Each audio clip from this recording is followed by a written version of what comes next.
Welcome dear rockers, कैसे हैं आप सभी। तो आज हम देखने वाले हैं द डोमेस्टिक्स। दोस्तों इमेजिन करो आप एक ऐसी जगह पर फंस चुके हो जहां सिर्फ अलग अलग तरह के गैंग्स का राज चलता है। हर गैंग्स के लोग आपको मारना चाहते हैं, बस मारना चाहते हैं। उनका एक सिंपल सा रूल है, उनके गैंग को ज्वाइन करो या फिर मरो। बहुत है इतना सा इंट्रो, चलिए देखते हैं मूवी।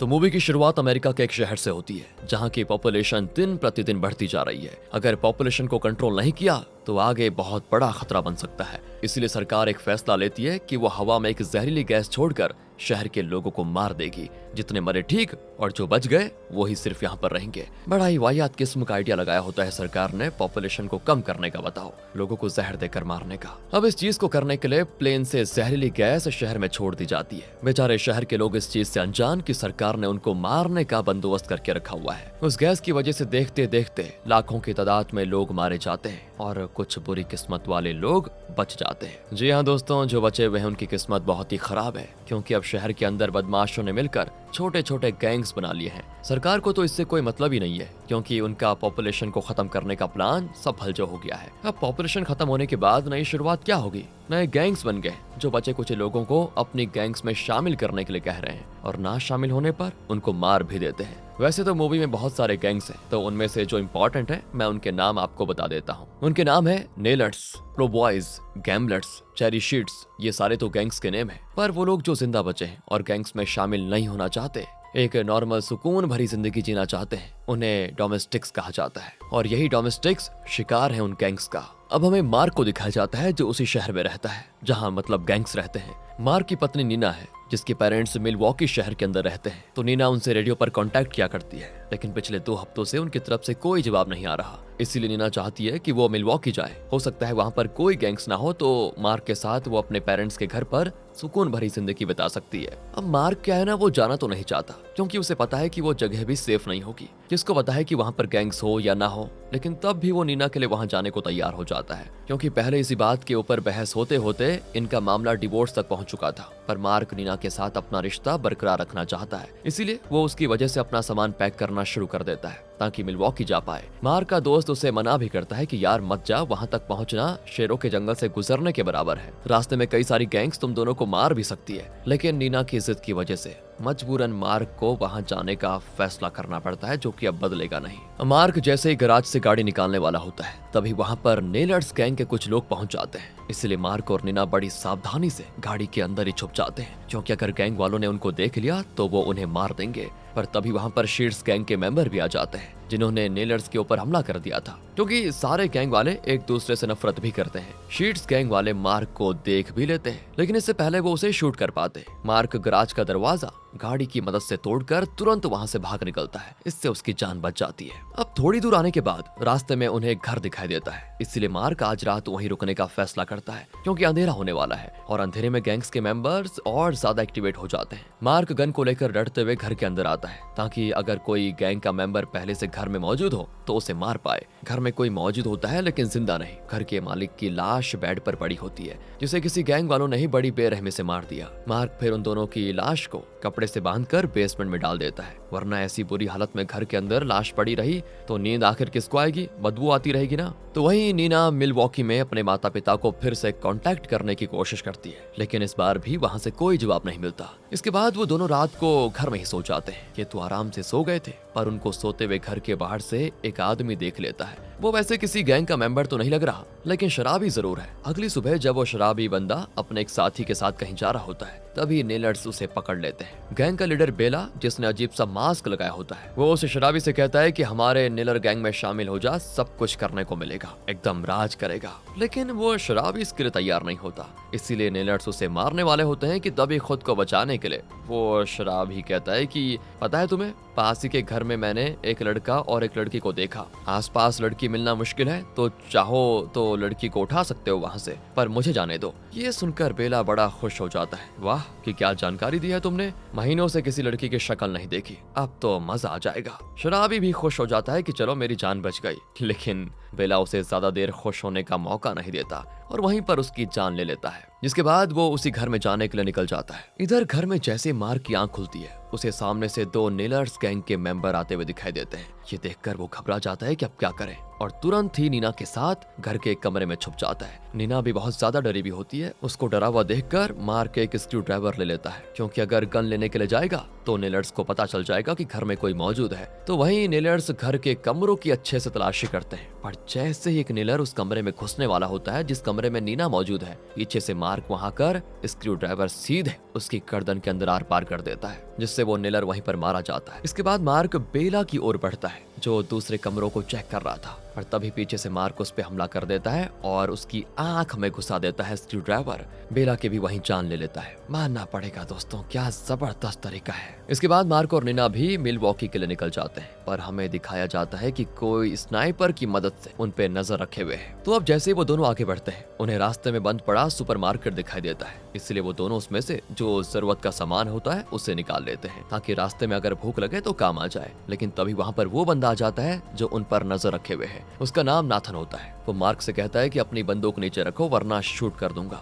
डरते हुए मार्क अपनी गन को नीचे रख देता है, पर तभी नाथन अपना मास्क निकाल लेता है और मार्क की तरफ हैंडशेक करने के लिए हाथ बढ़ाते हुए उससे कहता है कि यार, मैं तो बस तुम्हें डरा रहा था, मैं किसी गैंग का मेंबर नहीं हूँ, मैं भी तुम्हारी तरह एक डोमेस्टिक्स हूँ और यहीं पर अपने परिवार के साथ रहता हूँ। तुम लोग मुझे शरीफ आदमी लगे तो सोचा तुमसे बात करके देख लो। वैसे मेरा घर पास ही में है, अगर बुरा ना मानो तो आ सकते हो। एक काम करते हैं, लंच साथ में करेंगे, मेरी पत्नी और बेटी भी वहीं पर रहते हैं। मार्क और नीना थोड़े हैरान होते हैं कि अचानक से कोई बंदा इतना फ्रेंडली कैसे हो सकता है, कुछ तो गड़बड़ जरूर है। लेकिन अब दूसरा कोई रास्ता भी तो नहीं है इनके पास, क्योंकि अगर मना किया तो नाथन उन्हें मार भी तो सकता है, इसीलिए मार्क भी दोस्ती का हाथ बढ़ा देता है। लेकिन तभी सुपरमार्केट के अंदर कुछ गैंग मेंबर्स पहुंच जाते हैं, इसीलिए वो तीनों एक कोने में जाकर खुद को छुपा देते हैं। गैंग के मेंबर्स पूरा सुपरमार्केट छान मारने के लिए आए थे, ताकि जो मिले उसे उठा ले। अब वो लोग जैसे मार्क और बाकियों की तरफ बढ़ते हैं, तभी नाथन का बेटा स्टीव, जो यहीं पर छुपा हुआ था, वो अपनी मशीन गन से सारे गैंग मेंबर्स को भून डालता है। इस चीज से तीनों की जान बच जाती है। नाथन फिर उसे अपने बेटे स्टीव से मिलवाता है। मार्क को भी थोड़ा भरोसा होने लग गया है कि ये नाथन अच्छा इंसान है,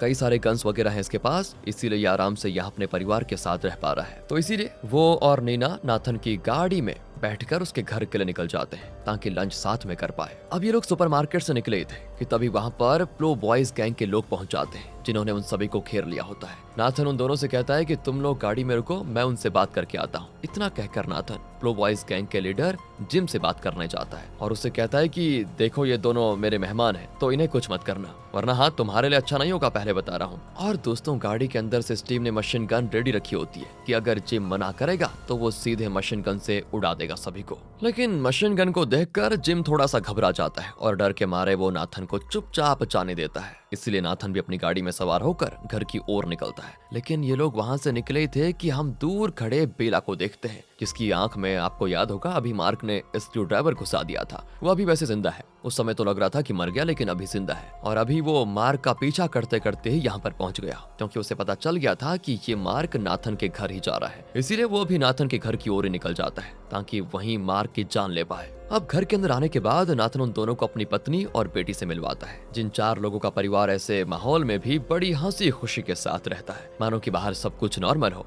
लेकिन ये भी अच्छा ही है, जो पल मिलता है उसे हंसी खुशी के साथ ही जीना चाहिए, क्या पता अगले पल कुछ बुरा हो जाए। तो ऐसे ही लंच पर बातें करते करते नाथन मार्क को एक नए गैंग के बारे में बताता है, जिसे बच्चों ने बनाया है। उस गैंग के बच्चे चाकू से हमला करते हैं और बड़ी बेरहमी से लोगों की जान ले लेते हैं। मार्क ने ऐसी गैंग के बारे में पहली बार ही सुना होता है कि बच्चे भी गैंग बना रहे हैं, बताओ। इसके बाद जब सभी का लंच हो जाता है तो मार्क नाथन से कहता है कि देखो, अब मुझे और नीना को जाना होगा, तुम्हारा बहुत बहुत शुक्रिया कि तुमने हमें लंच पर बुलाया। तो अगर बुरा ना मानो तो क्या हमें थोड़ा सा मीट मिल सकता है, क्योंकि तुमने लंच में भी मीट ही पकाया था ना, तो अगर बचा होगा तो थोड़ा सा पैक कर देना, ताकि रास्ते में खाने का बंदोबस्त हो जाए। इसके बदले में मैं तुम्हें पेट्रोल का डिब्बा दे दूंगा। नाथन कहता है कि अभी तो नहीं है, बाहर से किसी को पकड़ कर लाता हूँ, उसे काट कर तुम्हें दे दूंगा। Oh my God! अब मार्क हैरान कि मैंने आसपास महीनों से कोई जानवर नहीं देखा, फिर तुम बाहर से पकड़कर किसको लेकर आओगे?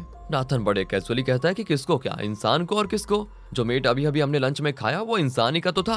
दोस्तों ये सुनते ही मार्क के पैरों तले जमीन खिसक जाती है और वो वहीं पर उल्टी करने लग जाता है कि ये क्या खिला दिया तुमने हमको, तुम लोग तो आदमखोर हो, इंसानों को ही पका कर खाते हो। वो नीना को आवाज लगाकर कहता है कि नीना जल्दी सामान उठाओ, हम चलते हैं, अब हम एक भी मिनट यहाँ पर नहीं रुकेंगे। तभी दोस्तों नाथन अपना असली चेहरा दिखाता है। वो मार्क को धमकाते हुए कहता है कि इज्जत से चुपचाप हमारे साथ रहो, वरना अगर एक बार भी चू चा किया किसी के सामने कि हम इंसानों को खाते हैं तो जैसे 2 मिनट्स में मैगी बनती है ना, तुम दोनों को भी मैगी की तरह पका कर खा जाएंगे। तभी घर में बेल आ जाता है जो नाथन की बेटी के ऊपर गन तान कर कहता है, देखो मार्क और नीना को मेरे हवाले कर दो वरना मैं तुम्हारी बेटी को अभी उड़ा दूंगा। नाथन भी कहता है कि मेरी बेटी को छोड़ दो, जिसको लेना है लेकर जाओ। तभी पीछे से स्टीव बेला के पैर में चाकू मार देता है। इस चीज से बेला के हाथ में जो बंदूक होती है वो चल जाती है और इससे होता यह है कि गोली नाथन की पत्नी और बेटी को मौत के घाट उतार देती। नाथन को लगता है सदमा कि ये क्या हो गया। स्टीव बेला को मारने में कामयाब तो हो जाता है, लेकिन इसी गोलीबारी का फायदा उठाकर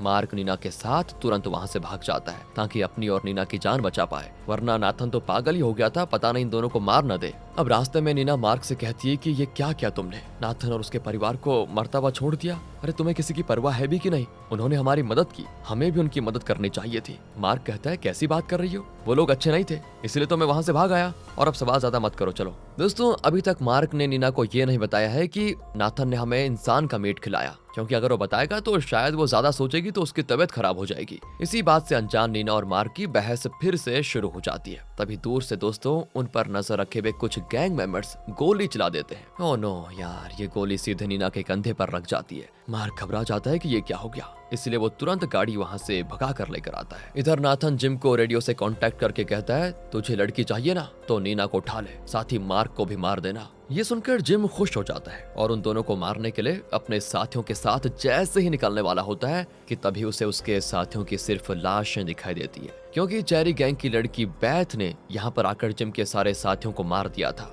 बैथ अकेली चेरी गैंग की मेंबर है जो 10 पर भारी है। वो जिम के कब्जे में जितनी भी लड़कियां होती हैं उन्हें छुड़ा देती है और वहाँ जो भी हथियार वगैरह होते हैं उन्हें भी गाड़ी में डालकर चले जाती है। अगली सुबह नीना की आंख एक बंद पड़े घर के अंदर खुलती है जहाँ मार्क उसको लेकर आ गया था और उसके घाव पर पट्टी वगैरह भी लगा दी होती है उसने, ताकि घाव ठीक हो जाए। नीना को वहाँ पर मार्क द्वारा छोड़ा हुआ एक नोट मिलता है जिसमें लिखा हुआ था, मैं आसपास खाने पीने की चीजें ढूंढने के लिए जा रहा हूँ, तब तक तुम उस घर से दूर मत जाना, वहीं पर रहना, मैं जल्दी वापस आ जाऊंगा। तो नीना घर को एक्सप्लोर करने में लगी होती है। तभी मार्क गन लेकर एक दूसरे घर में पहुंच जाता है ताकि कुछ खाने पीने की चीजें मिल जाएं। लेकिन उस घर के अंदर उसे नाथन और स्टीव दिखाई देते हैं जिनको बंदी बना के रखा होता है। मार्क कुछ सोच समझ पाता कि यहाँ पर क्या हो रहा है, तभी वहाँ पर विलियम नाम का बंदा आकर मार्क को गन पॉइंट पर ले लेता है और कहता है कि वाह, फ्री में एक और बकरा मिल गया, मजा आएगा अब तो। वो अपने एक साथी को लेकर आता है जो कि बहुत ही बड़ा और जल्लाद जैसा दिखता है। विलियम मार्क से कहता है कि देखो, मुझे लोगों को टॉर्चर करने में बड़ा मजा आता है, तो मैं तुझे एक ऑफर देता हूँ, तो चाकू से नाथन और स्टीव का गला काट कर आराम से यहाँ से जा सकता है, या अगर तू मना करता है तो तुझे मेरे जल्लाद साथी से लड़ना होगा, बता तू क्या चूज करेगा। मार्क चाहता तो नाथन और स्टीव को मार सकता था, लेकिन वह ऐसा नहीं करता और उसी जल्लाद से लड़ने का करता है फैसला, जिसके बाद उन दोनों के बीच बहुत ही खतरनाक वाली लड़ाई होती है। जल्लाद तो मार्क को बहुत मारता है, पर तब भी मार्क लड़ाई का फायदा उठाकर विलियम से उसकी गन छीन लेता है और पूरी गोलियां उसके अंदर खाली कर देता है। इसके बाद वो उस जल्लाद को भी मार देता है, लेकिन वो बेचारा काफी डरा हुआ लग रहा होता है। उसने मार्क से लड़ाई भी विलियम के जबरदस्ती करने पर ही की थी, इसीलिए मार्क उसे जिंदा छोड़ देता है। साथ ही वो नाथन और स्टीव को भी आजाद कर देता है। अब नाथन मार्क से माफी मांगते हुए कहता है कि मैंने तुझे गलत समझा, तो बहुत ही अच्छा इंसान है, भगवान से प्रार्थना है कि जहाँ भी जाओ सुरक्षित रहो। इसके बाद वो लोग अपने अपने रास्ते निकल जाते हैं। इधर नीना को घर में और भी अलग अलग जगह नोट लगे हुए मिलते हैं, कुछ तो ग्रामोफोन डिस्क के ऊपर भी चिपके होते हैं और डिस्क में जो गाना था वो नीना का फेवरेट गाना होता है, जिसे बड़ी मुश्किल से मार्क ने नीना के लिए ढूंढ कर वहाँ पर रखा ताकि नीना उसको सुनकर थोड़ी खुश हो जाए। फिर नीना उस गाने को बजाकर घर में डांस करने लगती है। मार्क ने ये सारे काम इसलिए किए थे ताकि उसके और नीना के बीच जो भी नाराजगी थी वो खत्म हो जाए और नीना डिवोर्स लेने का फैसला ना ले। नीना को डांस करते हुए बाहर से बैथ देख रही होती है, जिसे देखकर उसके चेहरे पर स्माइल आ जाती है, क्योंकि बैथ को कभी इतना खुश होने का मौका नहीं मिला। वो तो बेचारी नीना की खुशी में ही खुश हो रही होती है। बैथ कभी किसी लड़की को नहीं मारती और ना ही उनके साथ बुरा होने देती है, भले ही वो एक गैंग की लीडर है, लेकिन तब भी वो लड़कियों को बचाने का काम करती है। अब घर में मार्क भी आ जाता है, जहां वो नीना को गन चलाना सिखाता है ताकि जरूरत पड़ने पर वो खुद को बचा पाए। थोड़ी सी प्रैक्टिस से नीना काफी अच्छा निशाना लगाना सीख जाती है। तो जब तक ये दोनों प्रैक्टिस कर रहे होते हैं तब तक बेथ उस घर के अंदर आ जाती है, जहां उसको नीना की शादी वाली अंगूठी दिखाई देती है, जिसे नीना ने निकाल कर रख दिया था, क्योंकि पता है दोस्तों, वो मार्क को डिवोर्स देना चाहती थी। इसीलिए बेथ उस अंगूठी को अपने पास रख लेती है। इधर नीना और मार्क दोनों को उस घर के गैराज में एक गाड़ी दिखाई देती है, जैसी गाड़ी मार्क के पास पहले हुआ करती थी। उसी गाड़ी में मार्क पहली बार नीना को ड्राइव पर लेकर गया था। ये देखकर दोनों की पुरानी यादें ताजा हो जाती हैं, जिससे अब उनका झगड़ा भी खत्म हो जाता है और दोनों फिर से एक दूसरे के करीब आ जाते हैं। लेकिन तभी वहाँ पर गैंग के मेंबर्स आकर उन दोनों को पकड़ लेते हैं और पकड़ने के बाद उन्हें अपने अड्डे पर लेकर जाते हैं, जहाँ पर जुआ खेला जाता है, कार्ड्स का नहीं बल्कि इंसानों का। वो लोग नीना और मार्क को आमने सामने टेबल पर बिठा देते हैं और एक हाथ कुर्सी से बांधने के बाद दूसरे हाथ में ड्रिल करके बंदूक अटैच कर देते हैं। इसके बाद शुरू होता है मौत का खेल। मार्क और नीना को 3 बार एक दूसरे के ऊपर गोली चलानी होगी और जो बंदूक उनके पास है उसमें 3 गोली है और 3 खाली, मतलब 6 वो होती है ना गोली डालने की जगह, उसमें से 3 में गोली है, 3 खाली। तो अगर दोनों की किस्मत अच्छी हुई तो दोनों एक दूसरे को 3 बार गोली मारने पर बच जाएंगे। इसी चीज पर बाकियों को बोली लगानी है कि किस बार गोली चलेगी, किस बार कौन बचेगा, वगैरह वगैरह। नीना की पहली गोली खाली निकलती है, लेकिन दूसरी गोली सीधे मार्क के कंधे पर लग जाती है, जिससे वो बुरी तरह से घायल हो जाता है। दोनों चाहकर भी खुद को छुड़ा कर नहीं भाग सकते, लेकिन तभी जो लोग सट्टा लगा रहे होते हैं उनमें पैसों को लेकर झगड़ा होने लग जाता है। इसी मौके का फायदा उठाकर नीना खुद का बड़ी मुश्किल से एक हाथ छुड़ाती है और सट्टा लगाने वाले बंदे से उसकी गन लेकर उसे ठोक देती है। इसके बाद वो खुद के साथ मार्क को भी छुड़ा लेती है। सारे गैमलर गैंग के लोग भड़क जाते हैं, वो उन्हें मारने की कोशिश करते हैं, लेकिन नीना उनके ऊपर गन तान कर तुरंत मार्क के साथ भाग जाती है। लेकिन इसके बाद आसान नहीं होता इनके लिए, क्योंकि सारे गैमलर गैंग के लोग इनके पीछे पड़ जाते हैं। लेकिन नीना उनसे काफी दूर निकल जाती है। अपनी बहादुरी की वजह से नीना ने खुद के साथ साथ मार्क की भी जान बचा ली थी। अब नीना आखिरकार मिलवॉकी पहुंच जाती है, लेकिन यहाँ आने के बाद उसे उसके पड़ोसियों से पता चलता है कि कुछ दिनों पहले ही नीना के माता पिता की मौत हो गई। इसी वजह से वो रेडियो की मदद से उससे कांटेक्ट नहीं कर पाए। साथ ही साथ यहाँ भी गैंग मेंबर्स का राज है, लेकिन सारे पड़ोसियों ने मिलकर सुरक्षा कड़ी करके रखी हुई है। पूरा मोहल्ला गाड़ियों की मदद से घेर कर रखा है और हर जगह की छत से लोग एनी टाइम नजर रखते हैं कि कोई गैंग यहाँ पर आ जाए, तो अलग अलग जगह पर बॉम्ब भी फिट करके रखे हुए हैं। इसी वजह से इस मोहल्ले पर कभी किसी गैंग का हमला नहीं हुआ और ये मोहल्ला बड़ी शांति से जी रहा है। अब इस चीज से नीना को थोड़ा रिलैक्स फील होता है, लेकिन उसको अब जाकर समझ में आता है कि मार्क सही कह रहा था। यहाँ भी वही हाल है जैसा कि हमारे घर पर था। इसी चीज को लेकर एक बार तो ये डिवोर्स तक पहुंच गई थी, इसीलिए वो डिसाइड करती है कि वो जब तक जिंदा है तब तक मार्क के साथ कभी ऐसी बात नहीं करेगी, मतलब डिवोर्स वाली। तो वहीं मार्क की भी गोली लगने के बाद हालात में सुधार आ जाते हैं। कुछ देर के बाद नीना जब घर पर होती है तभी उसको उसका पड़ोसी गैमलर गैंग के लोगों से रेडियो पर बात करते हुए दिखाई देता है। वो कह रहा होता है कि जिसको तुम ढूंढ रहे हो वो यहीं पर है। अब ये सुनकर नीना एकदम से घबरा जाती है कि ये धोखेबाज कौन है। तो वो मार्क से कहती है कि तैयार हो जाओ, गैमलर्स आ रहे हैं। मेरा पड़ोसी गद्दार निकला, उसने गैमलर्स को हमारे बारे में सब बता दिया। तभी वहां पर गैमलर्स पूरी फौज को लेकर पहुंच जाते हैं। इसलिए नीना और बाकी के पड़ोसी गैमलर के ऊपर फायरिंग करना शुरू कर देते हैं। बैथ भी वहां पर पहुंच जाती है, जो खुद भी जिम के पास से ली हुई उस मशीन गन से सभी पर हमला करना शुरू कर देती है, जिसमें काफी सारे गैमलर्स तो मारे जाते हैं, लेकिन उनकी तादाद बहुत ज्यादा होती है। तभी वहां पर एक और गैंग के लोग पहुंच जाते हैं, जो बड़ी खतरनाक गाड़ी में आए थे। रास्ते में बैरिकेड की हुई बाकी गाड़ियों को वो धूल मिट्टी की तरह उड़ाते हुए इसी मोहल्ले की तरफ बढ़ने लगते हैं ताकि सबको खत्म कर डाले। लेकिन तब नीना वहां लगे बॉम्ब को डेटोनेट कर देती है, जिससे उस गैंग की गाड़ी में जोरदार धमाका हो जाता है और सारे गैंग मेंबर्स मारे जाते हैं। इधर बैथ को एक गोली लग जाती है, जिससे वो बेचारी घायल हो जाती है। तो वो मार्क के पास आकर उसको नीना की शादी वाली अंगूठी देकर कहती है